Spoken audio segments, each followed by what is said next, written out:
All right, so the Callisto is going to be swapped out here in the blue side bands. They keep the Nico and Ari out. We're going to take the Nautilus out now. Interesting. So we dropped the Rel. Rel is still going to be a great pick. TL, I think, should pick it. Yeah, they absolutely should. And now we're seeing the pivot from C9. I guess we're just going to give up the Varus every game. And instead, we need to play Lucian Nami through the bot side. Strong bot side. Ziggs is up this time, so it gets picked again. Once more for blue side. Jin Zhao, they are skirmishing heavy. Rel is still a flex pick, but it's almost certainly for a core.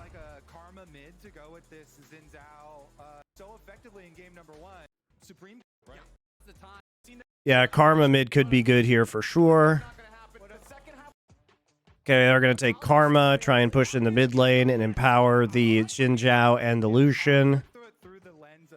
I mean, you could play Jace top here, potentially, where you're going to get the R5 counter pick. So you see, ooh, Vi Renekton's pretty rough to play Jace into, though.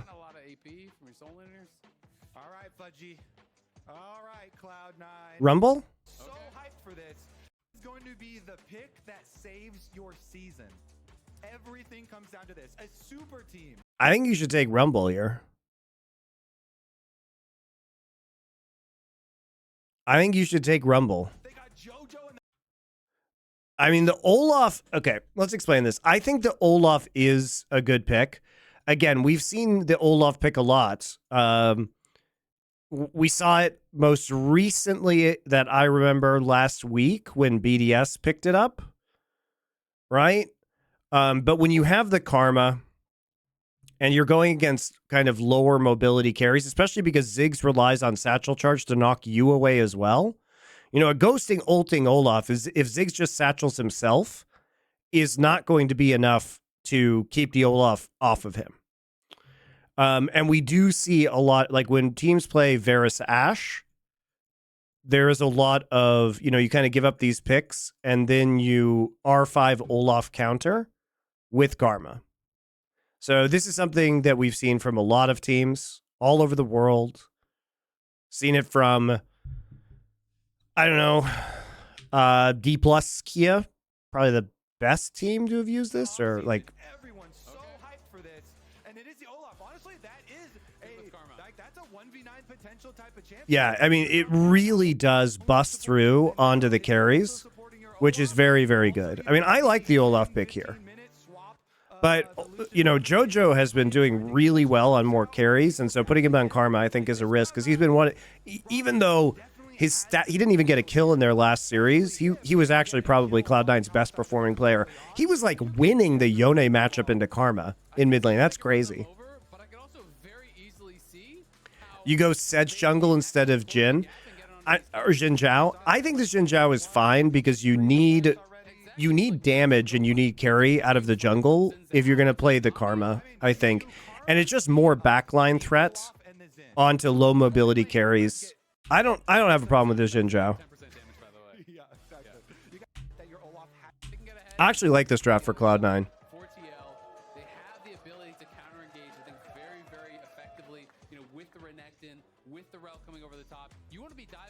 What happened to the Jarvan Rumble combo? You could run that here too. Like, I think you could absolutely run Jarvan Rumble if you're Cloud9. I mean, it still exists. It's still there.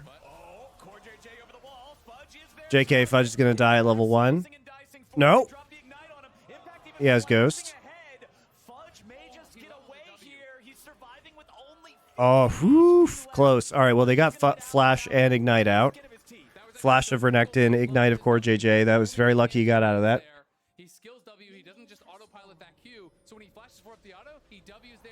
Don't you think instead of Lucian Nami, they go some engage support with the late game carry?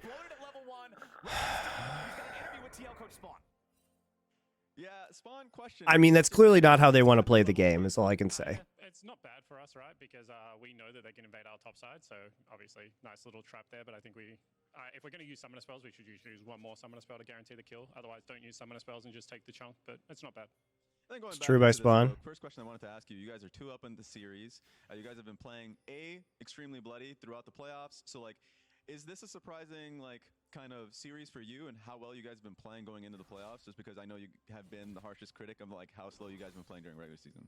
Oh, no, like, I mean, once we got in playoffs, I think we sped up our play quite well. So it's not surprising how well we're playing today. It's just regular season was kind of baffling to us because if you watch our scrims, we're like probably close to an LPL team, and then you watch our stage games, and we're definitely like an ACL team. We're just so slow, right? So we're much happy with how we're playing at the moment.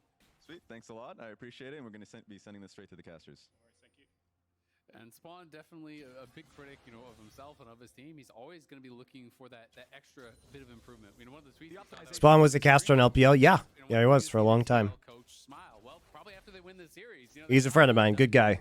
Very good guy. Very focused on that. Yeah.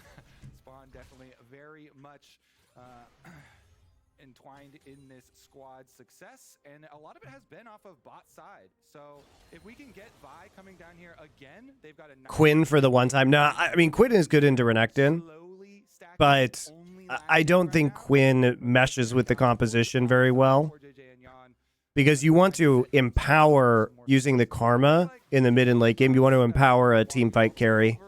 We're just going to, you know, ult and ghost and run over the Varus and the Ziggs.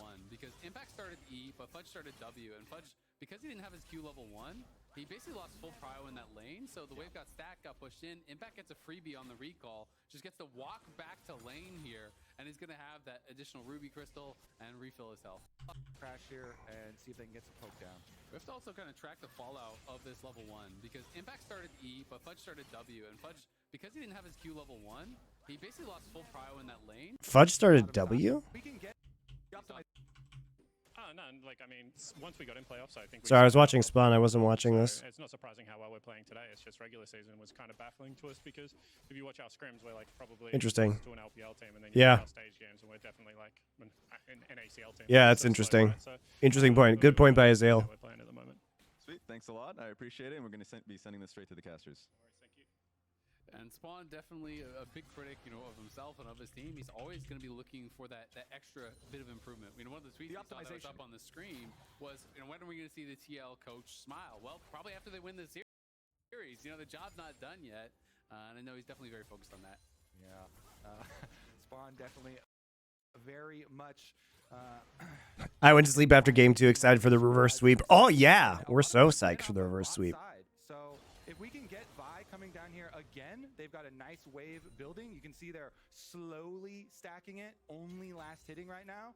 And with Vi clearing down towards bottom side, Core JJ and Yon can try and set themselves up for some more success as well. It looks like him going to Krugs and not walking all the way over. They're just going to let it crash here and see if they can get some poke down.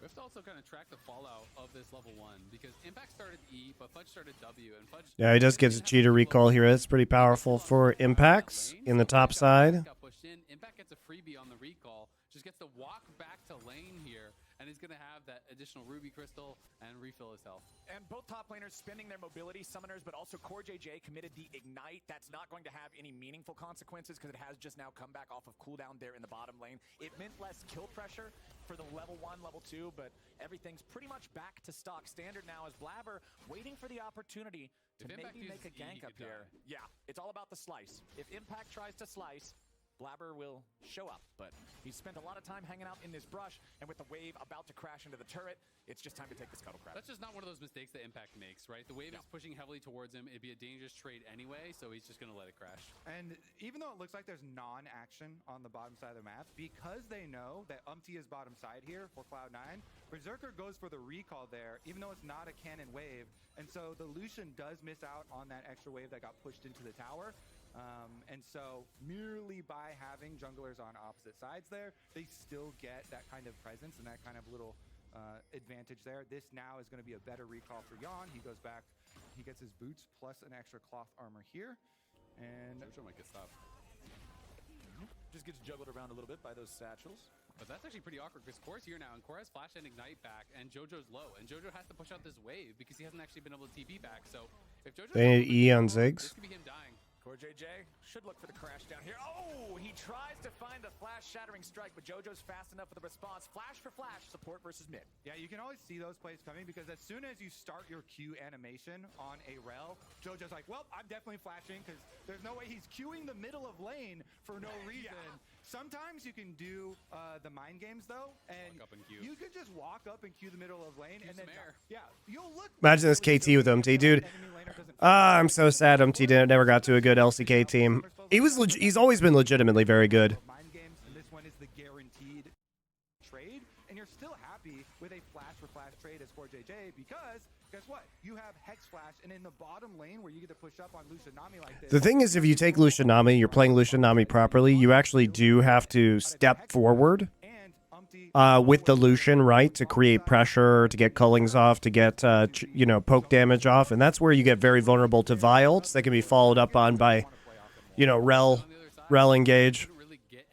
So Berserker is going to have to be, playing around Cleanse is going to be very important for Berserker in the front line. They can actually threaten the dive. Nami walked up, hit a bubble on Yan, and they're like, all right, that's about that. Not a whole lot more to it. Blabber securing all 3 of these grubs nice and early for the side of C9. As will clean up the Drake just a little bit after that point. Still a CS advantage up in the top side for the Renekton of Impact, a big part of that again. Okay, MT still not 6. Just trading grubs for Drake. Not too much action in the early game. Oh, Oh, man, JoJo just picking those up like they're power-ups, man. You gotta not step on all of them. Maybe you do. Well, I'm looking at it right now. I don't see the power up. No, there's no special You don't know buff. unless you try. Yeah, I guess sometimes it's they do look a lot like Playing a new game, you got to see if you can fall off the cliff, right? spoiled honey fruits. Honestly, though, still going to be the highlight here is the synergy that Karma has with the top. lot slower game than last time. The Xin and the Olaf. So But this is fine for Cloud9. They can afford to play a late game because this, Olaf and team fights is going to be an absolute menace. It's a good pick. It's time to hunt down the crocodile. Impact with the slice and dice and flash to get away from the binding. Blabber still chasing. He's still dead. Impact stays alive with a nice call to mid. There's no way. Oh, he's not? Wow, that was crazy. So right now, Fudge is a level down on him. And he actually flashes out of the Karma route, which is pretty huge. So you see the all-in, dashes back to get the double E, then flashes, right? So JoJo comes in, tries to get the Karma route, flashes so that he doesn't get rooted. And they're still coming in. Blabber goes in with E, gets the knock-up, but they get close enough that he gets an empowered Q. He actually waits right until his Fury ticks up as a result of his ult, gets the Q, and then W's Fudge after Fudge's ult. And that's very well played by Impact. No shots. Oh, Impact is actually the GOAT. He stuns him under tower. He sticks around, though. He's wasting more of their time. He's wasting more. But yeah, I mean, to do a gank on Impact. it's pretty awkward because JoJo walks up here and Blabber as well, and they don't actually path down to like corral him in there. So it's kind of a botched gank by Cloud9 because I think their pathing's pretty bad. Right? Like, why are we letting him into a situation where he can just E flash? It's time to hunt down the crocodile. Impact the slice and dice and flash to get away from the binding. Blabber still chasing him underneath the turret here. Impact stays alive with a nice call to mid. There's no way, bro. It's Impact plays it very well, but JoJo and Blabber just like don't actually intercept him. Impact is actually the GOAT. He stuns him under tower. He sticks around, though. He's wasting more of their time. He's wasting more of their time. Look at mid lane. APA's pushing it in for free as well. Yeah, they're gonna plate 2 in mid. Impact realizes he can just get health from queuing the minion waves. Impact first. Question mark? Okay. Yeah, the question. That's APA. No, Impact first. Top die. That's APA. No, Impact first. Question mark? Okay. Yeah, the question mark is the kill shot. Come on. Oh my God, Impact learning from the youngins here. Card didn't flash in the level 1 chaos, yeah. I mean, he actually just destroyed Cloud9's whole game right Not from the level 1 chaos. honestly, though. No, it was from the gank, the Rel gank. Karma didn't have flash from the Rel gank. Wasting more of their time. He's wasting more of their time. But I think you absolutely can play that better For free as well. Impact. in terms of pathing. Impact did the trash talk, actually. That's APA. No, Impact first. Yeah, the question mark is crash talk. Question mark is the kill shot. Come on. Oh my God. Impact learning from. Karma didn't need flash to root him. No, Karma could have just had better positioning in the lane to root him. Yeah, very weird. I don't know why they just like sprinted at Renekton instead of just getting behind him first. The pressure that CoreJJ put on earlier, if Jojo has flash here, you can flash to connect the tether outside of the turret range. That's not the problem. That should be a guaranteed root. Jojo is just not in the center of the lane when he starts the root. Blabber needed to take another turret shot. I think he still thought he had. Blabber takes the turret. He doesn't have flash from the earlier play. They have to fully commit in. They also do fuck up the juggle, Azale's right. Like Blabber steps out of turret range, but also the Olaf ult is ended, so they get a stun onto Fudge. Just kind of a comedy of errors right there. It goes on to Fudge. Then Blabber goes forward a little bit, but he's not actually attacking. That was completely bungled. If Blabber just fully committed to it, at worst, it's a trade, and I think you guaranteed get the kill.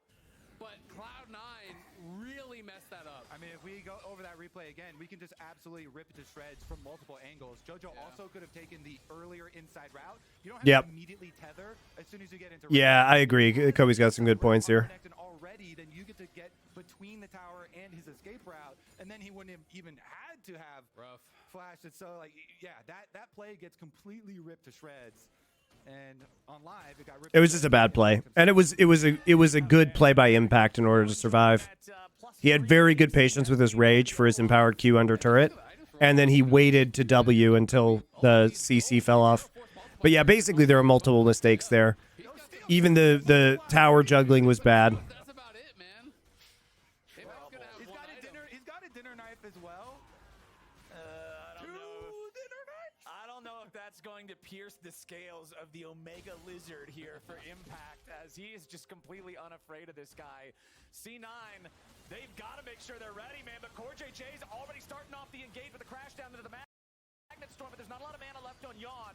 Calling from Berserker forces TL back. Buys here, though, and that's what they're setting up for. They're actually setting up for the redive, because now Berserker has engaged with the Omega Lizard here for Impact, as he is just completely unafraid of this guy. You know, I think part of the problem with this, though, is that Cloud9 kind of wants to play through two sides of the map with the Lucian, Nami, and the Olaf, right?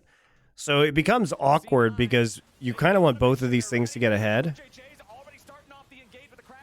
So actually get the root onto Berserker too. No mana onto Yun. I don't know why they call him Yon. His name is Yun in Korean. Yun. Nice ult too. The Ziggs ult underrated in terms of contribution to these kind of dives. They also force Fudge's TP and he doesn't get shit, so now he's going to lose more plates on the top side. Total disaster, totally worth trading CoreJJ for that kill. Berserker now has to go top side. They're going to try and control Void Grubs potentially. Is a cannon wave, so Berserker will get most of this farm. You really have to start getting money now. Yeah, I mean, they got one kill back, but they lose the farm under tower. Berserker dies. The kill goes to Nami, and Fudge TP down and lost plates. So it's an absolute disaster place. Great dive there from TL. Showing Cloud9 how to do it so far in this one, and so far in this entire series, as again, Core out on the map. You're going to play this Enchanter duo down in bot lane. You're going to bring out the Nami, but they can't create that advantage. I like this. You know, one thing that's good about Team Liquid is their lane assignments.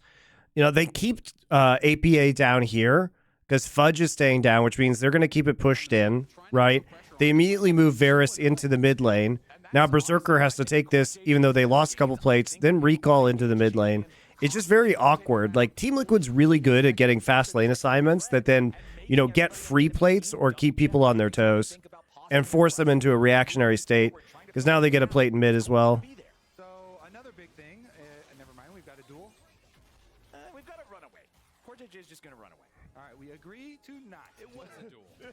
And you see that when they do these recalls, because now they want Olaf on the top side because they don't want Olaf versus Ziggs in the bot side, then again, they lose CS at the turrets. They lose plates in these scenarios. They're trying to rematch Karma versus the Ziggs, but the tempo and the pressure on the map is just Team Liquid's the entire time, basically, as a result. But they might, especially Impact backs off and is going to be able to come. All right, maybe Impact doesn't want to use his teleport for it, but if he does, I swear, like, this is such a trap for Cloud9. C9 still trying to position around it, see if maybe there's something they can do. Umpty and Core are just going to clear out the vision. Yeah, I think Cloud9's getting the... Yeah, I don't see Renekton, so they're getting really scared. They wasted their top lane TP on the play, trying to counter the dive and bot. Trading ult for ult right there. And the Olaf's only got 400 HP left. Olaf also used Ghost, though, so you're going to go really positive on that play. He's already taken 3 plates here solo off that TP bot. Oh, God, you're winning on both sides of the map now for Team Liquid. It's a disaster. It's just going to get worse for Fudge. TL take the dragon on the bottom. And this TL just has leveled up so much throughout playoffs. And it's incredible. Really crazy to just even look at the names and think about, you know, where they were, where expectations were for these two teams at the start of the split, and how much these guys have been able to really step up. You know, against Blabber, that is something that you wouldn't have been able to expect to be this close matchup. is outplaying him. Yawn is really stepping up and has heavily outperformed Berserker as well throughout this series. Is it true that there are pros who don't want to play with or be involved in the development of rookie? I'm sure there are some pros like that, but I don't think that's necessarily true. CC on Core JJ, but they just don't have the follow-up in time to try to get another pick there. This worked in game 1. Am I planning to watch the LCK after? I mean, I'm going to watch the Hanwha series versus Guangdong, and then I'm going to watch the KT D Plus series. But I'm not going to watch it live, guys. Well, I will watch it live, but I'm not going to stream it because I can't co-stream. Yeah, and Core JJ are doing a really good job of hovering and shadowing right now. So each move. The whole PCS. What's the PCS situation? You mean the VCS situation? Just making sure that there is no early gold injection possible for Cloud9, no play possible. Sometimes when you have those neutralizing moves from them, that's all that you need on the side of TL, because they're very happy to get that. Yeah, I mean, what can you do? We talked about it on Summoning Insight a little bit. Like, they're still doing the investigation. Like, it's obviously fucked up. If they were match fixing, then they deserve lifetime bans. Most likely. And it's all about your upfront burst. But if you don't play that from a commanding position to where you can actually fully chunk these people out of the fight, then all of a sudden it just kind of stops mattering because you don't have that sustained damage that a lot of the other builds do. It's Desert Eagle Lucian. You get one shot, the shot is really big, and then the recoil, you got to wait a little to line the next one up. So hopefully Berserker can aim nose straight because C9 does not want to let this game slip into the stage. So you really need, when you're playing Lucian Nami, you really need to have the pressure in the mid lane. Because that's what it does. It allows you to poke out and get mid pressure and then get river control for objectives. That's the power of the Lucian Nami. You're dealing with a gold slingshot. So their little like pull on the Rift Herald here, they keep on testing it. They pulled it out before, making Cloud9 show, then they get off it, then they pull it back again. Just every time APA is able to move up, he annihilates the minion wave, puts more pressure on the tower, more pressure on the possibility of a giant gold lead out of tower goal, and allows them to eventually slowly win even more objectives. And speaking of those objectives, Team Liquid, they even know that there was the control ward from their opponents in the Herald Pit, so Umpty drags it all the way down into the river. Yes, C9 is still going to be aware that it's being taken by Umpty, but they don't have the direct vision on exactly how it's going down. So that means it's an easy Herald secure for TL on top of the Tier 1 Turbident top lane. Again, another Ziggs game, another really big benefit to your macro. You saw him there use his ultimate on the wave, clears out the wave, he backs way off, even with the blue trinket used to try and scout him out. APA had already left, so that allows Impact. Guess what? Renekton's I don't care if you distract the medic, that's fine. Free tower on top side, and APA, he defended his tower, used his ult, used his bombs, blew up the wave.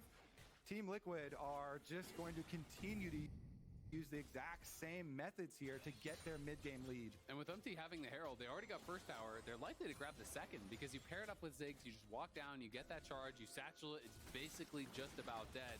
And this is the struggles. You know, the range is already becoming such an issue. It's so difficult to actually close the gap on APA and put that meaningful threat onto him without fully committing everything you have to him.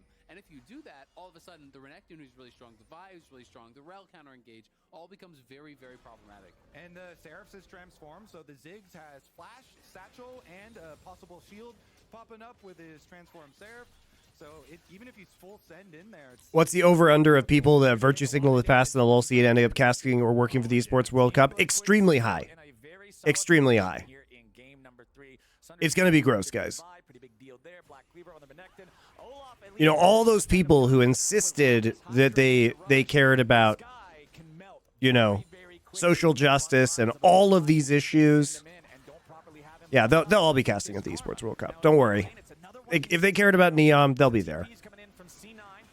If they cared about Carlos tweeting, they'll be there. Now in mid lane, it's another one of these stare downs as a TP is coming in from C9.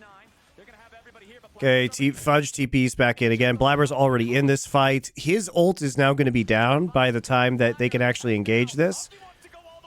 So he's just isolated and killed. That is a really terrible engage by Cloud9. Fudge had to use all of his summoners and ult to run around in a circle doing nothing. He literally just gets attacked by Yun. This is absolutely how you do not play this. So you get control of mid. You have wards into the river right here. Oh yeah, Team Liquid still in a very solid position here in game number 3. Sundered Sky completed for the Vibe, pretty big deal there. Black Cleaver on the Renekton. Olaf at least buffed up with this Karma. But Renekton already is dropping down and not using TP, and C9 is just behind the play again. And you just have this disconnect, right? Because JoJo isn't here. So if you actually want to empower, like, you actually need Karma to be with the main crew so you can provide speed, shields, everything like that, because that's the point of your composition. If Karma is in bot lane and doesn't want to use TP, like, riddle me this. What the fuck is the point of making this TP play if Jojo Pion's going to be on the side doing absolutely nothing? Because these are your carries. You need them into the back line of the fight, and you don't want to fight these skirmishes. You want to fight front to back where the Olaf just runs through their front line. I mean, I just think it's hilarious because, look, you get onto Jojo here. The Xin Zhao ult ends right as the Ziggs ult comes through, so he doesn't actually stop any of the Ziggs damage. And then magically gets out of this, which is even crazier. But look at the timing on the Jhin ult. It's very well done by APA.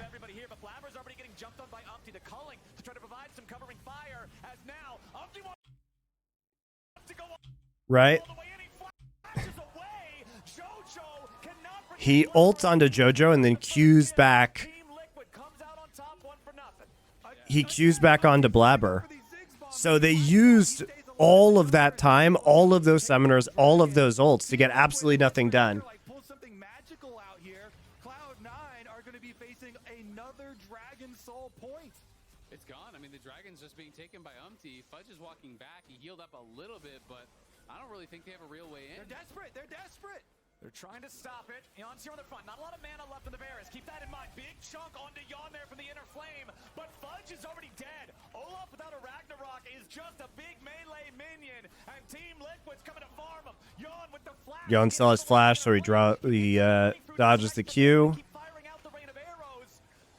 And now they're up 3 Drakes to 10. Cloud9 just has no setup. I think, you know, we talked about this when we reviewed the series that they played against FlyQuest, but they have no idea how to actually execute their compositions. They don't have any idea of their win conditions. They don't know how to play. I mean, the Olaf is legitimately an extremely good pick here, but they're playing it so shittily that they can't do. Front to back looks so cursed through Ziggs and Varus abilities, isolating Olaf. Nah, he should just run through, guys. I think he should just run through into the back line. He should be fine. He can get Nami shield. He can get Karma shield. You know, Blabber can go in with him. It's fine. And a lot of times you can see in the gameplay when the shot calling just gets so desperate and, you know, they don't have a lot of options. They're just trying anything there. Even trying to, you know, flash in for a MonteCristo, maybe to get something crazy happening. It is going really, really rough for Cloud9, and you can start to see it in some of the choices that they're making. Team Liquid are closing. But I mean, just the setup on that fight was so bad. I mean, the Olaf used literally both of his sums and his ult while being isolated and not being able to do anything. Not only do they lose their chance to challenge for the title as that super team, they lose any opportunity for international competition until the next chance would be Worlds. Later on this year, they're going after Impact. A TP is coming in, and Team Liquid doesn't want to let Remember, Fudge doesn't have TP now. Chance would be Worlds. Later on this year, they're going after Impact. A TP is coming in, and Team Liquid doesn't want to let him get away with it. Blabber just doesn't feel like ulting, so he gets stunned by Impact and then queued by So he just gets stun locked and died without using his summoner spell or his ultimate. Even though if he had proactively used his Jin Zhao ult here, he might have been able to have Impact be isolated against the rest of his team. So if he sees Rel coming over the wall and he just ults right here, he can actually create a zone where the rest of his team might be able to do something or they might be able to wait. But Fudge is so far away, it's very difficult.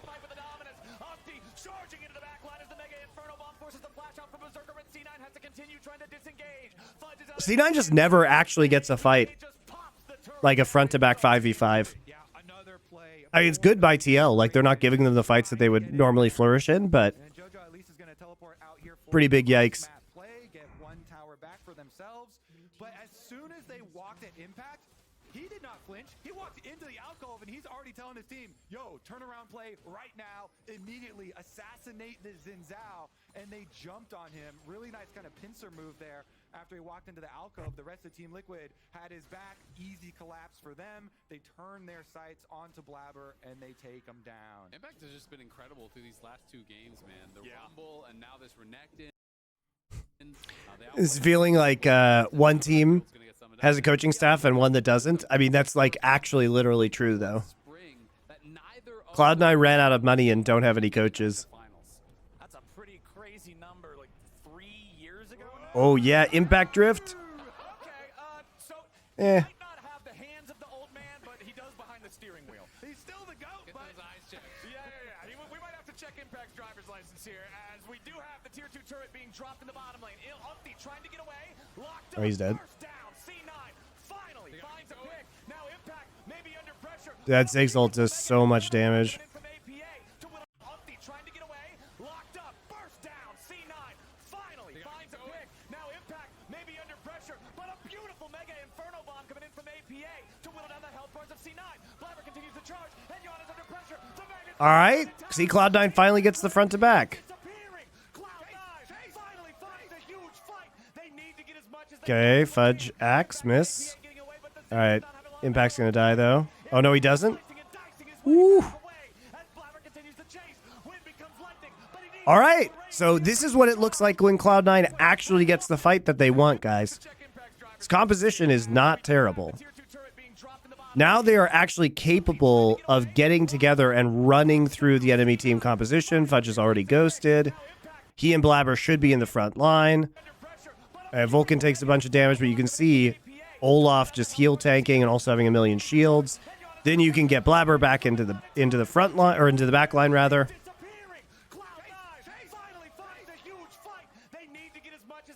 Are you serious? They didn't have money for coaches? Well, they don't have any, and they probably spent a lot of money on JoJo, so I'm guessing they don't have money for coaches.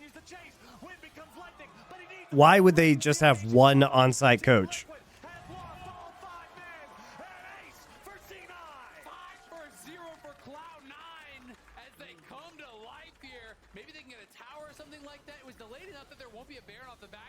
Somebody does troll this, though, by queuing over that wall, because the queuing over that wall gets him in this position where he's picked off. If he literally just queues into his team, this becomes a very different fight, I think. Because I mean, he doesn't have ults, but still. Certainly everybody doesn't die there, because it would take longer to kill Empty.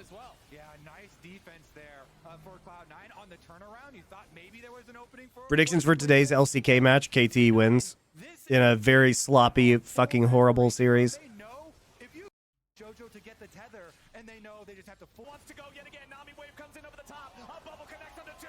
Umpty is gonna die immediately, and Fudge is taking the kill. He tries to run down 1,000 gold. It's about the best game state they've had, but TL wants to go yet again. Nami wave. Thing is, Blabber has ult again, though.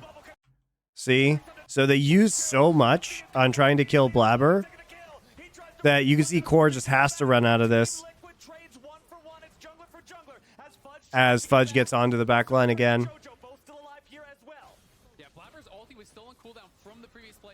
Monty's contractually obliged to say it's sloppy so that he's not getting excited. Medic, I hate this version of KT. I am never excited about this version of KT. This version of KT sucks balls. Mr. Epics, what are your thoughts on Saudi sports washing? As an F1, I feel like some form of this has been around forever. So for other industries are seeing it. I mean, I think it's horrible. I'll probably do a video on this, guys. I'm sick of this garbage, and I'm sick. Look, I don't care if you take the Saudi bag. Let's be very clear. I do not care if people take the bag from Saudi Arabia and take the money. I don't. I care if you have used your position within the esports industry to call out other people for their allegedly unethical behavior, while then literally going and working directly for an authoritarian government with human rights abuses. That's what I care about. The hypocrisy. If you just shut your little fucking mouth and don't type with your little thumbs into Twitter some bullshit pretending you have ethics, then fine. You just get the bag. It's cool.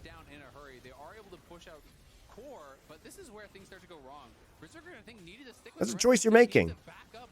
I'm not here to tell you what your ethics should be, but if you have told me you have ethics, well, you will be held accountable to those. Yeah, nice little route there from Core. Drops the control ward, immediately moves on in. And you got to, they were trying to open up something for themselves because they could feel the time kind of getting away from them. College was a mistake. Subscribe with Twitch Prime. Funny name. I just don't get it, man.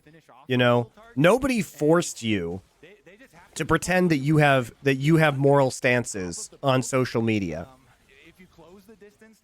Nobody forced you to do that. So if you actually hold these moral stances, then you literally cannot work with Saudi Arabia. If you care about LGBT rights, you cannot work with the Saudi Arabian government. Period. Facts. Are we okay with people who said those things and also won't take the money? Yeah, fine. Yeah, that's fine. Totally fine. But the problem, guys, is that people on social media use certain things in esports, such as like Carlos with a video of Andrew Tate in the background, to fuck up Carlos's life. And I'm not saying him partying with Andrew Tate is good, because it's obviously dumb and not good. But if we're all going to dogpile Carlos for that, then why can't we just do it when it matters a million fucking times more? Right? When it really matters that we know factually that the purpose of the Esports World Cup is to burnish Saudi Arabia's image and to make sure that people like them and don't focus on the human rights issues. And there are extensive abuses in this space. That's what I have a problem with. If you hated Neom, you should hate this a bazillion times more. That's it. If your stance is, I don't give a shit about what happens other places, and I'm just in it for me, and I want the bag, then fine. But don't go out there and try and win social media points and win in the PR game by bagging on other people on social media. It's fucked up.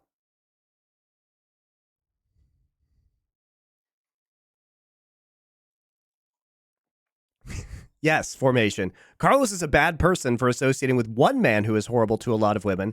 However, it's okay for everyone to associate with an entire nation which is horrible to all its women. Exactly. Exactly. Been a fan of yours for years. Thanks for all the years of great content. I also blame you for making a KT fan during the someday Pickaboo era. Yeah, well, we all are suffering now. So, I mean, this is my problem, guys. Let's keep going. Finish off your kill target, and they just have to keep on looking for something. So this is how you use it. Yes, Berserker wants to chunk out people. Okay, he takes about an equal chunk in response. MT already on the flank. And Fudge isn't there again. I mean, you literally just can't fight this way, right? If you are C9, this is what I mean by they don't understand the win conditions of their compositions. So Fudge is doing Raptors. Fudge is doing Raptors. Impact sees him, right? They know where Impact is. There's a ward right there.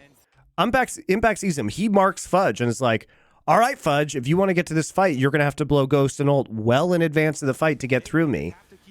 And so why is Berserker dashing forward when Vi is on the flank? They literally can get there faster from all angles. Here's Rel. And the one thing that matters, this guy, Olaf, is the most important person in this composition. He's the most important. He has to be there, and he's never there. He's never there. And so Berserker dashes forward with the culling. Not the time you want to dash forward. Yun misses his ultimate, but he just sidesteps. It doesn't matter. APA throws out the bomb, does a pretty good amount of damage to Berserker right here. Also Jojo Pian, I guess. Oh, hits him actually with the Q. So hits him with a full Q auto E combo, right? And then Berserker actually has to flash out of this situation. But Fudge doesn't need to be doing Raptors right now. And if Fudge is doing Raptors, why is Berserker dashing forward? He has no idea where the fuck anybody is. Berserker literally flashes. Yun flashes, follows him. Then just ults him. And now we have Fudge. And remember, I said Fudge is going to have to use his ult and Ghost just to get out of the situation. He literally has to ult just to get here. He needs that ult to get through the front line of Team Liquid.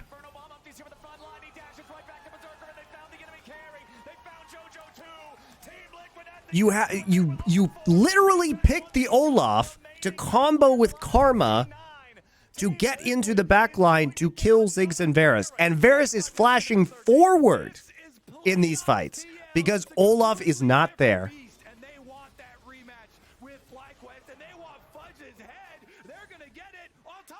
He has wasted two ults now, Fudge, to get into these fights. And again, I don't want to paint this as like this is all Fudge's problem. His team engaged while he was doing Raptors. Should he have been doing Raptors? Especially when he sees Renekton there? Probably not. But like he can't, unless he's like mind controlling Berserker to just dash forward into the enemy team. Was on the flank. It was a dumb play by Berserker. And this is one of the things that makes playoff TL so exciting is that you can win a fight against them, but they're going to get right. Yes, they knew Fudge was being zoned and engaged anyway. This is what I'm talking about. Cloud9 has no, they like get a composition.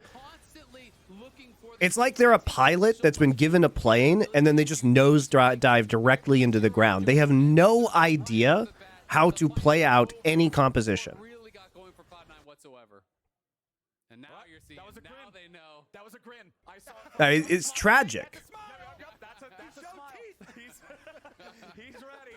He knows that things are looking so good. I see the C9 Berserker breaking point video. I did not. See, that's an Onanation.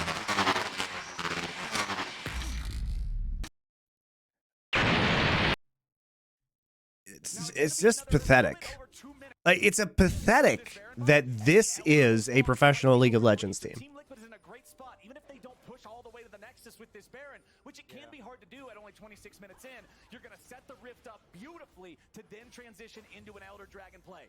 This gets so tough though. This late in the game, level 16 Ziggs completed the death cap 3 items. Even just the ulti alone on a squishy member means you're basically out of the fight. Yeah. If you hit in the middle, it does 1200. And the problem, again, with these Cloud9 comps we've been mentioning, if they don't get ahead early, the basic stat that they're always down Just is terrible. range. And so your team is going to naturally group up, and it makes it very hard to avoid that damage.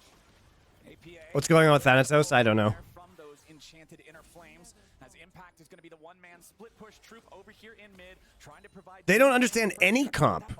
Like, they don't understand front-to-back comps. They fucking failed at like a million comps versus FlyQuest. Didn't know how to flank, didn't know how to fight front to back, don't know how to do fucking anything. Don't know how to group, don't know how to use TP.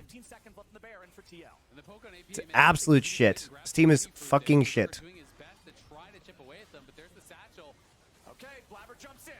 Core JJ's here from the front line. Nami waves, sailing out, only finds the knock-up on Core, but it ain't gonna matter. That's Blabber down to about 20% HP. That's Vulcan with no ult. C9 backing away as the inhibitor in bottom lane will die in 3 hits to APA. Meanwhile, mid lane, the pressure continues from Impact to Baron. Still 45 seconds left as Team Liquid claims inhibitor number 1.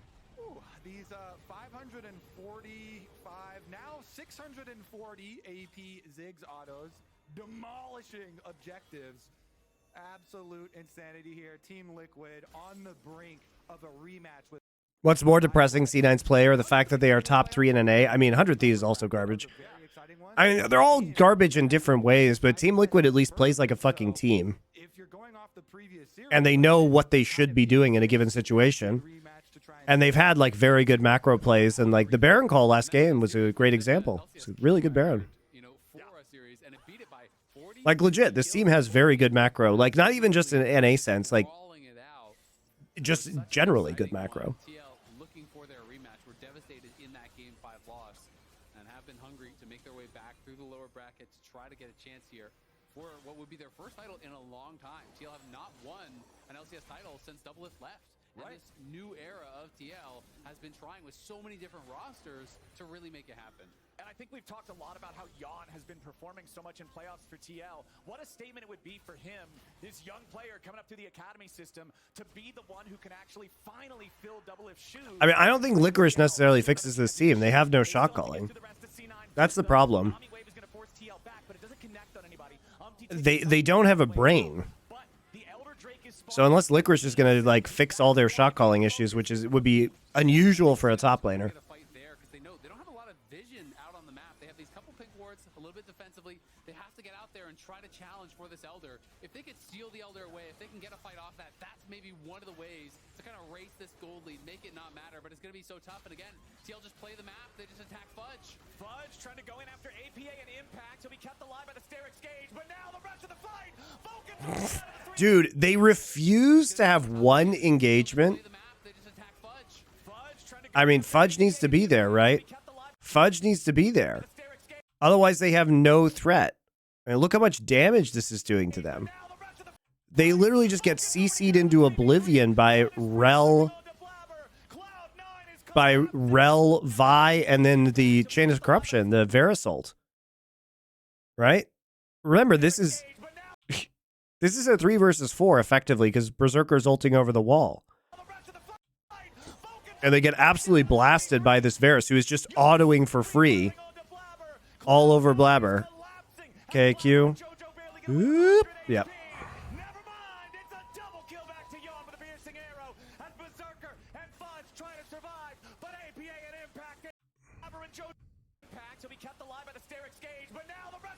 APA also throws a bomb here. I mean, APA has very good awareness of where his team is on the map, so he can use his ult to affect these combats or to affect the dives. I think Team Liquid play well, guys. Legit.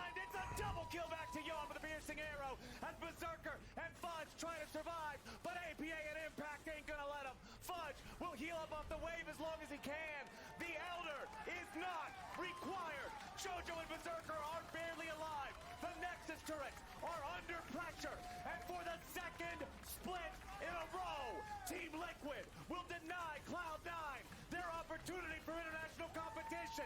Umpty will chase JoJo away from the Nexus, and Team Liquid is going to finals. Wow, it's crazy. I mean, Team Liquid played really well this series. Cloud9 is terrible, though. They are so terrible. I mean, they looked really bad in the FlyQuest series, but they fixed absolutely nothing in the last week.